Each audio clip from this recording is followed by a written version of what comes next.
Now, finally, the king offered the eagle freshly cut flesh from his own body equal to weight to that of the drew. Finally क्या होता है, king जो रहता है offer करता है, क्या ऑफर करता है,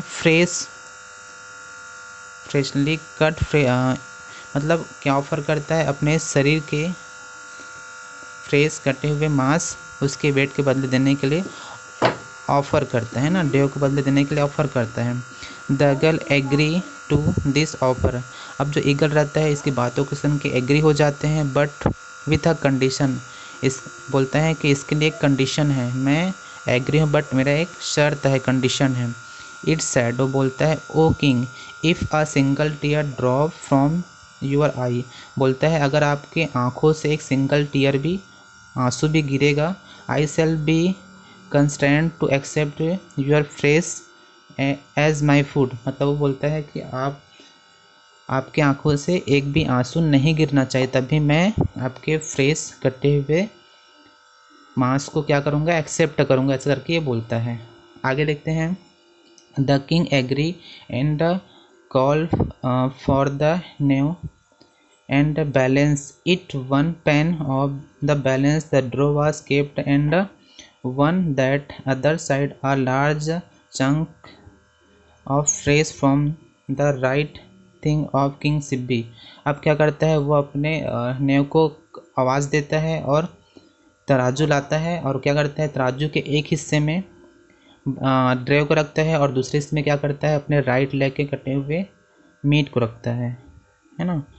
आगे देखते हैं। But straight as it may seem the pan with the dove always weight more even as additional fresh was added.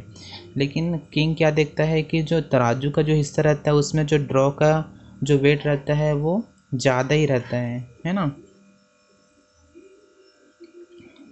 दस ऑलमोस्ट होल, मतलब क्या होता है, जितना वो डालते जाता है कटे हुए मांस को अपने शरीर से काट के राइट लेग से, बट वो डॉग का वेट से कम ही रहता है ना, जितना भी ऐड करते जाता है। Thus almost whole of right half of the king body was cut. जब ऐड करते जाता है, ऐसा करते करते क्या होता है, उसके बॉडी का आधा हिस्सा, मतलब लेग का आधा हिस्सा क्या हो जाता है, कट गया रहता है ना, मतलब काट के रख दिया रहता है। Still the weight could not be equal, फिर भी उसका जो वेट है वो डेव के वेट के इक्वल नहीं हो पाता है।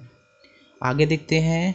Eight this juncture a drop of tear appeared in the left eye of the king. अचानक क्या होता है, एट दिस जस्टर, मतलब जो किंग रहता है उसके लेफ्ट आई से क्या होता है, टीयर दिखने लगता है। The eagle objected to this be saying, उसको ईगल देख के क्या करता है, ऑब्जेक्ट करता है और बोलता है, oh king, I can not accept the food given in pain. मतलब ये क्या बोलता है कि मैं आपके द्वारा दिया हुआ मीट को फूड को एक्सेप्ट नहीं करूँगा, क्योंकि आप दुखी होके दे रहे हैं, पेन में दे रहे हैं ना। आगे देखते हैं। The tear in your eye show that you are unhappy, मतलब क्या बोलता है कि आपके जो टीयर है जो आपकी आंखों से निकल रहा है वो शो कर रहा है कि आप क्या है, अनहैप्पी है।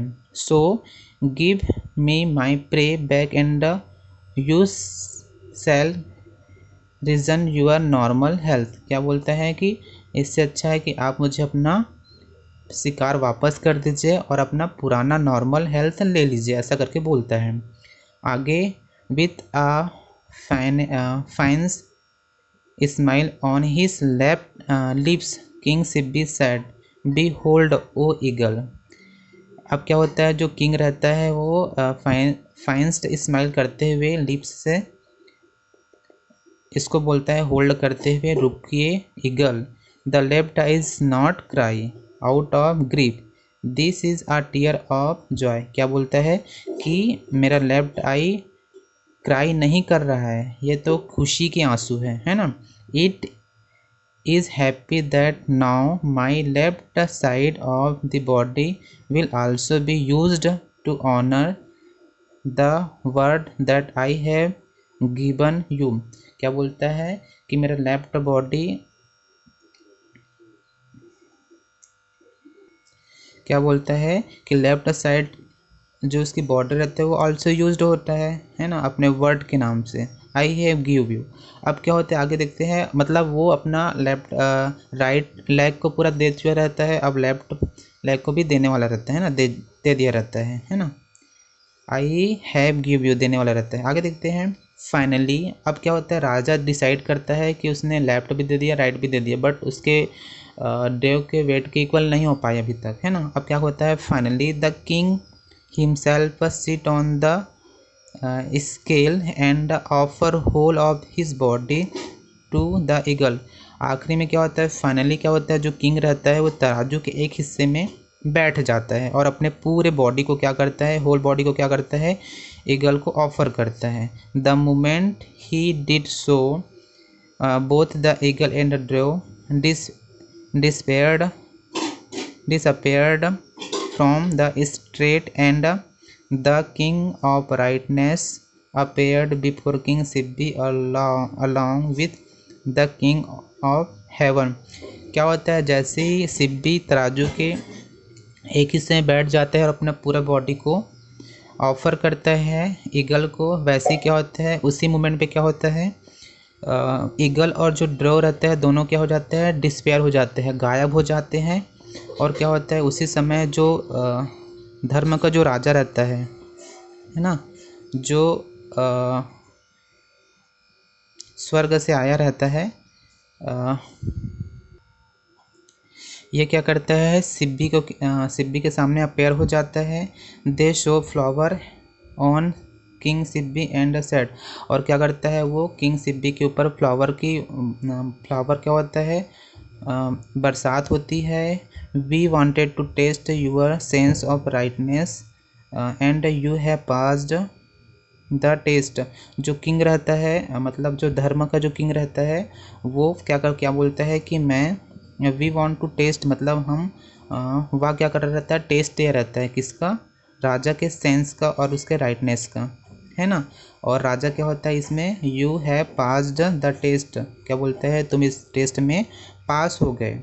Now rule the country happily for many more year, क्या बोलता है अब आपके कंट्री मतलब तुम्हारे शासन में जितने भी लोग हैं सभी क्या रहेंगे, हैप्पीली रहेंगे बहुत, मैनी मोर ईयर्स तक, है ना।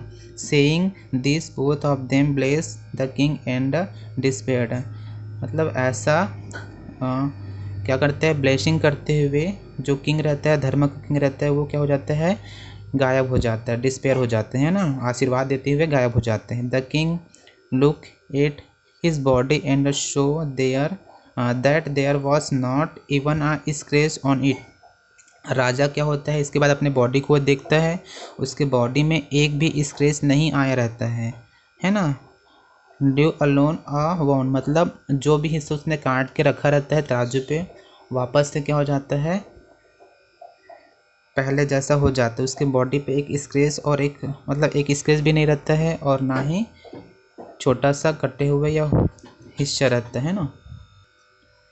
तो इस टाइप से ये स्टोरी है। इस स्टोरी में धर्म के बारे में बताया गया है कि कैसे पहले के राजा जो होते थे वो अपने वचन की पूर्ति करने के लिए अपने आप को भी मतलब पहले के जो शासन जो होते थे या शासक जो होते थे वो अपने वचन के लिए क्या कर लेते थे, मतलब वचन से बढ़ के उनके लिए कुछ रहता नहीं था, ठीक है। अगर किसी को वचन देते थे तो उसको वो पूरा करते थे, है ना। तो वैसे ये स्टोरी है। तो ऐसे राजा को क्या बोला जाता है, राइटनेस किंग बोला जाता है। ओके स्टूडेंट, ये स्टोरी आपको कैसा लगा आप मुझसे रिप्लाई करके बताइएगा। ओके।